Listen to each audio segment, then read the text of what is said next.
Bora lá, nesse vídeo eu quero te passar 5 dicas para você conseguir guardar dinheiro que talvez não, eu acho que muito provavelmente você não conhece e você não vai ver por aí, porque eu tentei pensar em coisas bem fora da caixa que você vai encontrar aí em canais que falam sobre finanças pessoais, educação financeira. Então esse vídeo vai ser para pessoas que não conseguem guardar dinheiro de jeito nenhum, ou que às vezes já guardam e querem guardar mais, né? Querem melhorar esse hábito e conseguir guardar mais, constituir a reserva para ir depois começar a investir. Também para pessoas que não conseguem se planejar, não conseguem juntar dinheiro para realizar objetivos específicos e às vezes a única forma que encontra para realizar esses sonhos é financiando, pegando empréstimo, usando cartão de crédito, e não tem problema nenhum usar o cartão. A questão é você usar o cartão sem planejamento, então você vai só parcelando e, como você diz, lá na frente eu vejo. Você não usa o cartão de crédito, o parcelamento do cartão de crédito de forma inteligente e de forma planejada, né? Não tem esse controle que muitas vezes vira uma bola de neve, que eu não recomendo que você entre porque são os maiores juros do mercado que geram dívidas impagáveis. Eu já falei em outros vídeos que eu trabalhei por um tempo com uma especialista em finanças que falava especificamente com endividados, e assim, é absurdo a evolução de uma dívida de cartão de crédito. Não queira entrar nesse... Mesma coisa do cheque especial, né? Usa cheque especial, limite de cheque especial. Eu quero falar com essas pessoas. Quais são essas 5 dicas? Bora lá. A primeira coisa, desenvolver o pensamento de longo prazo. Eu vejo às vezes no brasileiro, talvez, não sei se é só do brasileiro, né? Como a gente tá aqui, a gente às vezes acha que é exclusividade nossa. Mas é uma dificuldade grande realmente de pensar no longo prazo. As coisas que são boas, se você for parar pra pensar, né? As coisas que são realmente boas pra sua saúde, pra sua vida financeira, são coisas que exigem um pagamento, vamos dizer assim, um esforço muito grande no curto prazo e a recompensa vem no longo prazo. Por isso, às vezes, essa dificuldade. Por quê? Porque o que é ruim, a recompensa vem aqui. E o preço você paga lá na frente. Certo? Fazer academia é bom para sua saúde. Ir para academia, horrível, né? Você sente dor, é desconfortável. E o preço, né? O preço você paga aqui agora, recompensa lá na frente. Quando você estiver velho e conseguir levantar da privada sozinho, por exemplo. Agora, comer doce todo dia, pô, bom pra caramba, né? Recompensa imediata. Preço lá na frente. É lá na frente que você vai sofrer com as consequências dos seus atos hoje, se você come muito doce, se você come muita besteira. Entende? Então, lidar com o longo prazo é complicado por causa disso, mas é o pensamento que pode fazer diferença na sua vida financeira. Por quê? Por causa das escolhas. Pensar no longo prazo e esse jogo de curto e longo prazo é um jogo de escolhas. É você abrir mão de prazeres imediatos pensando em recompensas futuras, né? E se sacrificar, às vezes, hoje, pensando em recompensas futuras.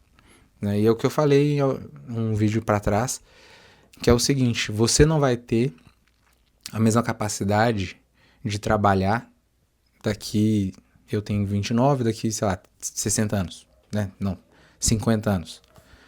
Então hoje eu tenho que fazer escolhas pensando no Bruno de 80, 90 anos, certo? Esse é o pensamento de longo prazo que pode mudar a sua forma de pensar dinheiro. Por quê? Porque aí você começa a fazer escolhas hoje pensando no longo prazo, pensando no Bruno, no seu eu do futuro, sabe? Que não vai ter as mesmas condições de trabalho, de fazer renda que você tem hoje. Gastos também aumentam, né? Com a questão de saúde, vai tendo problemas, enfim. A gente tem que pensar nisso, de qualquer forma. Por isso, a primeira dica é desenvolver essa mentalidade de longo prazo. A segunda dica, que também vai te ajudar a pensar mais a longo prazo, é você entender que não dá para ter tudo na vida. Você precisa entender e aprender a fazer escolhas e abrir mão. Entender, sabe? Cada escolha é uma renúncia. É isso, é aprender a fazer escolhas e abrir mão de determinadas coisas. E entender também que toda escolha vai envolver uma perda. Eu quero viajar.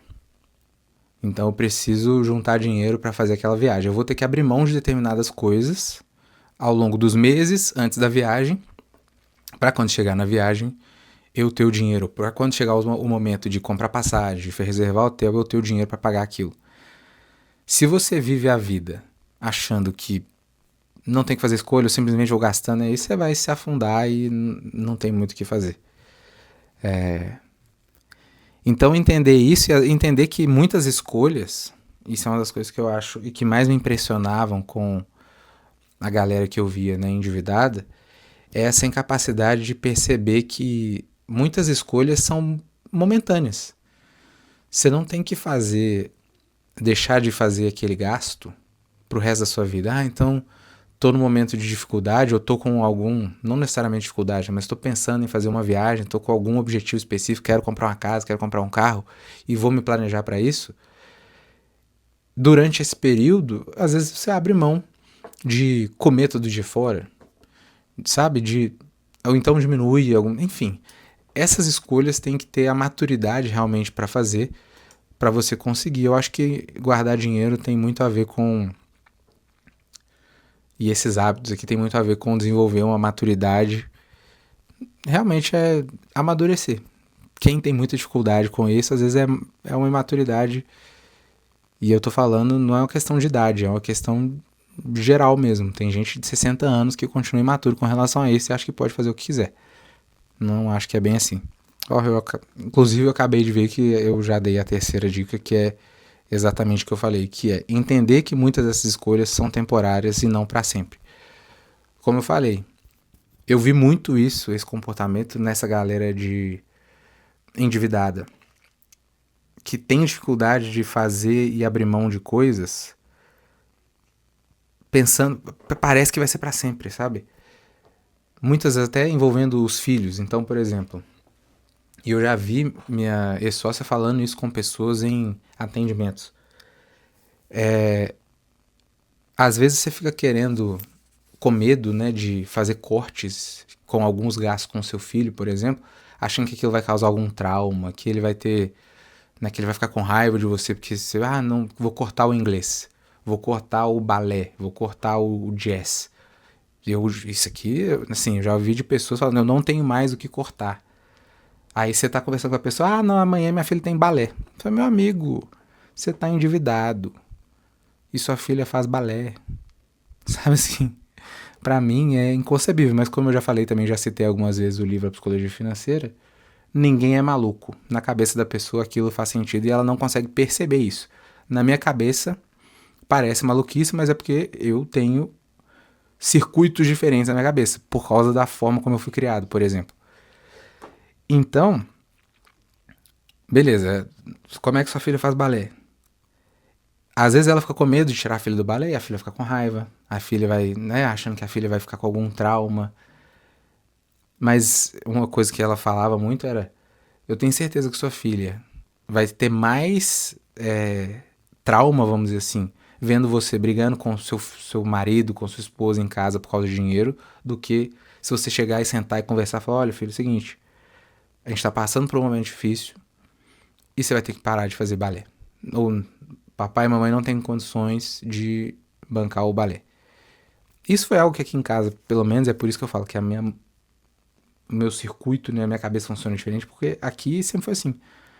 Bruno, a situação é essa, não tem como fazer isso. Conseguimos fazer isso. E tá dado, só tá posto na sua frente, não tem como, você vai ficar... não importa. E aí você tem que ter pulso firme também, pai e mãe, de falar, olha, essa é a situação. E como eu disse, entender que não é pra sempre. A menina não precisa ficar fora do balé, do jazz, ou seu filho do futebol, do basquete, da natação, pro resto da vida. É até você resolver aquela situação.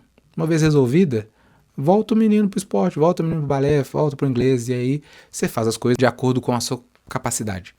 Então, entender isso, né? Nem tudo é pra sempre. Tem coisas que são momentâneas e são ajustes que você vai ter que fazer. É aquele famoso dar um passo para trás para dar dois para frente. Seria isso. O quarto ponto é o seguinte, e aí tem muito a ver com... Tudo se liga, né? É aquela frase, eu já ouvi muita gente falando isso, né? Criança faz o que tem vontade. Ou pelo menos quer fazer, né? Acha que pode fazer tudo o que tem vontade. E o adulto, ele faz o que tem que ser feito, o que precisa ser feito. E aí eu retomo a ideia do amadurecimento. Você amadurecer e entender que chegou um momento na vida que não é mais simplesmente fazer coisas que você tem vontade. Não tô afim de fazer. Tem coisas que simplesmente você tem que fazer. E é isso. E o dinheiro, guardar o dinheiro, é uma das coisas que o Morgan Housel fala no livro A Psicologia Financeira, é essa capacidade de você fazer o que você quer, quando você quer, com quem você quer. O dinheiro vai te dar essa capacidade. Então, você entendendo isso e amadurecendo isso, você ganha mais um motivo para conseguir guardar dinheiro. Agora, se você age como uma criança que tem que ser mimada, que tem que se mimar o tempo inteiro, que teve um dia difícil e vou lá gastar meu dinheiro na Shopee, né, e no delivery, fazendo compras na internet, nos jogos, né, também, porque meu dia foi difícil, né, preciso. Fica mais complicado. E a última dica, e essa que eu acho que é muito importante, e eu acho que não vai ter ninguém falando, não, eu nunca vi pelo menos, que é você reduzir o seu consumo de rede social. Eu já falei isso em outros vídeos também, com relação a essa cultura de massa, essas coisas da rede social expor só a parte boa da vida e começar a gerar expectativas demais nas pessoas. Tudo vira descartável, então já tem essa cultura do consumo em si, que as marcas e as produtoras, né, elas fazem as coisas para elas não durarem para sempre, para você poder consumir mais. Um iPhone da vida tem essa coisa da Apple pensada para fazer você querer todo ano trocar, mesmo não tendo condição, então tem muita gente que faz isso. E a rede social, ela entra para dar mais força para esse consumismo, vamos dizer assim. Por quê? Porque além de ter as marcas fazendo o trabalho delas de marketing, desenvolvendo em você a necessidade e a vontade de trocar o tempo inteiro, das coisas perderem valor rápido demais, não tô falando só de estragar, não tô falando de estragar, tô falando de você querer trocar. De o iPhone 15, esse ano que lança o iPhone 18, já tá falando, meu Deus, iPhone 15, o carro que é de 2 anos, você tem que trocar todo ano. A rede social faz a mesma coisa, porque você tá vendo a vida de um monte de gente. E isso eu também já falei, citando de novo o livro A Psicologia Financeira, que eu já recomendei a leitura. Essa comparação é um fator de bem-estar. Se você se compara demais e a sua vida está muito discrepante da pessoa que você está vendo, aquilo vai te deixando mal, vai te deixando ansioso, vai te gerando expectativas de coisas e contribui para essa sensação, né, que as marcas fazem de tudo é passageiro demais. Então, exemplo, para ficar claro. Você vê uma pessoa viajando, eu gosto muito de viajar, então você vê uma pessoa viajando e ela vai para X lugar. Você fala, meu Deus, bonito demais, quero conhecer. Aí depois você vê outra pessoa em outro lugar. Aí você já fala, nossa, aquele lugar que você já queria, já não quer mais, você quer outro. Entende? Então as coisas estão o tempo inteiro assim. Isso eu tô falando de viagem, que é um negócio mais caro, que às vezes é mais difícil. Mas coisas mais simples de roupa, então você compra uma roupa, por exemplo, que aí fica mais fácil e mais palpável, né? Compra uma roupa, porque tá na moda e viu influenciador tal. Eu tô dando só exemplo de mulher, porque eu acho que a mulher tem a tendência a ser mais consumista que os homens, mas enfim. Compra roupa. Depois você já vê ela falando de outra roupa. Aquela lá já passou, já não vale mais, então você tem que comprar outra roupa. Então é o trabalho duplo. É a marca lançando coleções novas para você querer comprar, e tem a influenciadora também, que só te mostrando aqui e somando forças com marcas para fazer a mesma coisa. Então, reforço que esse é um ponto importante para quem quer economizar, dar uma saída da rede social, parar de consumir muito conteúdo de influenciador, revisar mesmo às vezes quem você segue, porque às vezes essa pessoa tá te fazendo gastar mais, você não consegue poupar por causa disso, e vai fazer bem para sua cabeça num geral, assim. O efeito da rede social não vai estar ligado só com o seu consumismo e com seus gastos. Eu acho que faz bem avaliar e reduzir o consumo num geral. E eu tô falando isso desse exemplo da blusa, né, de produtos, de qualquer coisa. de tênis, né? Eu gosto de tênis. Também gosto de roupa, mas eu me controlo nesses gastos. Tem coisas que a rede social faz com relação ao consumo que é criar nas pessoas aquela coisa de... Eu já citei isso em algum outro vídeo também, que foi o do chá revelação. Sempre gosto de dar esse exemplo. Na minha época de criança não existia isso, chá revelação. Eu não sei qual foi o influenciador, mas eu tenho certeza que foi algum influenciador que lançou essa ideia do chá revelação, e agora toda mãe, todo pai tem neném que quer fazer chá revelação. Então a internet ela tem essa capacidade de gerar nas pessoas desejos que não existiam. Como você está vendo vida o tempo inteiro de um monte de gente, você começa a se espelhar naquilo e fala, não, fulana fez chá revelação, quero também. Fulana fez, sei lá, casamento, ao invés de ser só casamento, tem pré-wedding, tem foto, tem vídeo, fez um vídeo tal, sabe, é um monte de coisa que vai aumentando, que você vai gerando desejo em você, que às vezes você não tinha, e que pra você ter, você tem que gastar dinheiro. Logo, dificulta a sua desenvolver o hábito de poupar, né? Então essas são as 5 dicas, eu espero que elas te ajudem, se você não tem esse hábito, a começar a ter o hábito, se você já tem, a melhorar. Se você gosta desse tipo de conteúdo sobre finanças pessoais, investimento, como guardar dinheiro, como construir reserva, como se organizar financeiramente, já se inscreve no canal. Se você gosta de vídeos também sugerindo livros sobre esse assunto, já te convido a se inscrever, porque eu pretendo trazer cada vez mais. Se você tem alguma sugestão de algum vídeo que você gostaria de ver, comenta aqui, se inscreve, curte o vídeo e até o próximo.